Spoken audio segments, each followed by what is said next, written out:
যেই প্রশ্নটি শুরুতে একটু করতে চাই যে আমরা দেখলাম যে 9 জন সচিবের চুক্তিভিত্তিক নিয়োগ বাতিল করা হলো, কোথাও কোথাও রদ বদল করা হচ্ছে, পুলিশের আইজি চেঞ্জ করা হলো, স্বরাষ্ট্র সচিবকে মন্ত্রী পরিষদ সচিব করা হলো নসিমুল গনি সাহেবকে।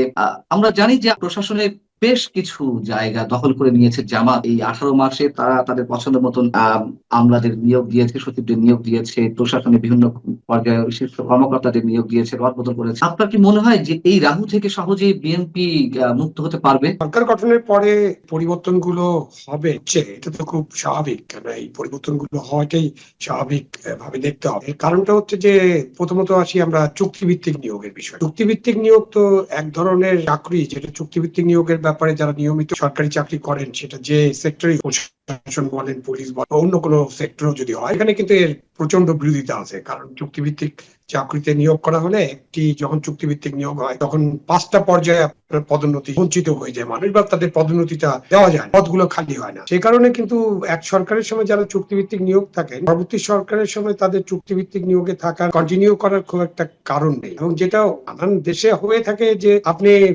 ওই সরকারের আমলে আপনাকে চুক্তিভিত্তিক নিয়োগ দেওয়া হয়েছে, যখন নতুন সরকার আসবে ইচ্ছা করলে তার আগেই ত্যাগ করে চলে যেতে, সেটা সবার জন্য সম্মানজনক হয়। বাট আমাদের দেশে তো আমরা এটা করি না, কেউ করেন না নিয়োগের। কাউকে দু একটা উদাহরণ ছাড়া কাউকে আমি দেখিনি যে তারা নিজের থেকে সরে। স্বাভাবিকভাবে আপনি যখন সরকার পরিবর্তন হবে, সেই সরকার আপনাকে রাখবে কিনা বা আপনি থাকার জন্য তদবির করবেন কিনা, নানান ব্যাপার। যে চুক্তিভিত্তিক নিয়োগগুলো বাতিল হচ্ছে বা যারা চুক্তিভিত্তিক নিয়োগে আছেন, যারা ইউনুসের সময় চুক্তিভিত্তিক নিয়োগ পেয়েছিলেন, স্বাভাবিকভাবে তারা নিজের থেকে সরে যাওয়াটা তাদের জন্য খুবই সম্মানজনক হবে এবং সরকার কিন্তু এগুলো আস্তে আস্তে সরিয়ে, এটাকে আমি একটা স্বাভাবিক প্রক্রিয়ার অংশ হিসেবে দেখি। চুক্তিভিত্তিক নিয়োগ নয়, নানান ক্ষেত্রে প্রশাসনের বিভিন্ন সংস্থা পরিচালক রদবদল করা হচ্ছে, সচিবদের রদবদল করা হচ্ছে। মানে আমার প্রশ্ন হচ্ছে যে জামাত যেভাবে সাজিয়ে গেছে এই 18 মাসে, তাদের অনুগত ব্যক্তিদের দিয়ে প্রশাসন সাজিয়েছে, এই জায়গা থেকে কি খুব সহজেই নিজেকে করতে পারবে কিনা, একটা সেফ জায়গায় নিয়ে আসতে পারবে কিনা? আমার কাছে যেটা মনে হয় যে যারা প্রজাতন্ত্রের চাকরি করে, প্রজাতন্ত্রের সবাই চাকরি তো করেন, সবাই তো প্রজাতন্ত্রের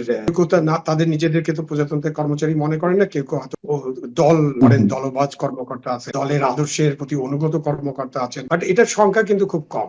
ওইভাবে যদি দেখেন, ওই ছাত্র রাজনীতির মতো বা দেশের রাজনীতির মতো 2-3-5% মানুষ এই ধরনের একেবারে সরাসরি রাজনৈতিক অঙ্গনের সাথে জড়িত বা রাজনৈতিক নেতাদের সাথে যাদের ধরম মরম আছে, এরকমটা আছে।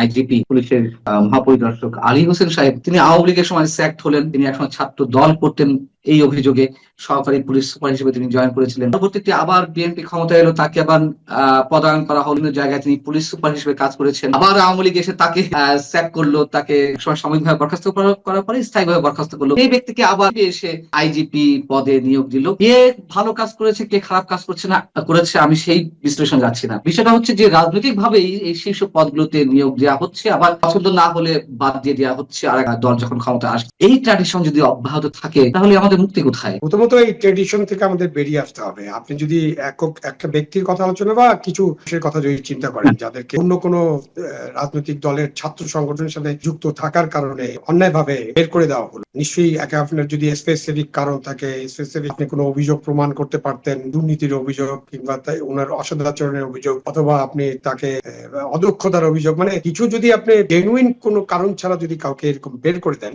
স্বাভাবিকভাবে তার কিন্তু ন্যায় বিচার পাওয়ার অধিকার আছে। সুতরাং এটাকে আমি যদি তিনি আবেদন করে থাকেন বা তার প্রতি একটা ন্যায় বিচার করা দরকার মনে করে থাকলে এই ন্যায় বিচারটা হতে। এখন ওইসব ব্যক্তিকে নিয়ে আপনি ডিপ অ্যানালাইসিস করতে পারি আমরা, একেবারে ভিতরে ঢুকতে পারে সাংবাদিক, তার পুরা জীবনটা, পুরা চাকরি জীবনটা, পুরা রাজনৈতিক ছাত্র দল করেছে অথবা ছাত্রলীগ করেছে অথবা শিবির করেছে, বিশ্ববিদ্যালয়ের নানান কারণে নানান ছাত্র সংগঠনের সাথে অনেকের একটা পুরো যোগাযোগ হয় অথবা হালকা যোগাযোগ থাকে।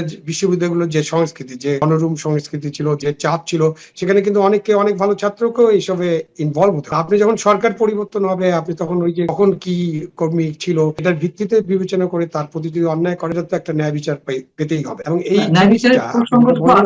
আমি আপনার সাথে একদম একমত যে এই কারণে কাউকে বের করে দেওয়া, কাউকে গ্রহণ করা, এইটার রীতিটাকে পরিবর্তন করতে হবে। আমি বুঝতে পারি যখন আমি ওএসডি হই অথবা আমি 12 বছর ওএসডি থাকি, তখন আমি নিশ্চয়ই বুঝি যে আমার কি ধরনের ট্রমা, ফ্যামিলির উপরে, আমার বাচ্চাদের উপরে, আমার বন্ধু বান্ধবের উপরে এবং আমার নিজের উপরে কি ধরনের ট্রমা। আমাদেরকে যারা আমরা অন্যান্য কারণ ছাড়া, অন্যান্য কোনো অন্যায়, দুর্নীতি বা অদক্ষতা বা অসদাচরণ এসব না করে যারা চাকরি করছি, তাদের উপরে যখন অন্যায়টা করা হয়, তখন কিন্তু এই জিনিসগুলো অনেক বড় করে দেয় এবং এটা এখান থেকে বেরিয়ে আসতে হবে। আমি মনে করি এখান থেকে সরকারকে বেরিয়ে আসতে, আমি চাইবো যে বর্তমান সরকার যারা সরকার গঠন করে তারা এই কারণে কাউকে, তাদের কাছে ক্ষমতা আছে, 25 বছর হলে আপনি বাড়ি পাঠিয়ে দিতে পারেন, কিন্তু করবেন না। এটি তো একটি বিষয়, ন্যায় অন্যায় প্রশ্নে ন্যায় বিচার পাওয়ার ক্ষেত্রে যে কথাগুলো বললেন, কিন্তু প্রজাতন্ত্রের কর্মচারী হিসেবে বা কর্মকর্তা হিসেবে আপনারা যারা কাজ করছেন, যাদেরকে এইভাবে দলীয় বিবেচনায় বা সামান্য অজুহাতে এইভাবে অব্যাহতি দেওয়া হচ্ছে চাকরি থেকে বা সাময়িক বরখাস্ত করা হচ্ছে, যেভাবেই হোক না, আপনারা তো কাজ করতে পারেননি, অথবা এখন যারা রয়েছেন প্রশাসনের বিভিন্ন পর্যায়ে, যদি রাজনৈতিক সরকারগুলো এই ধরনের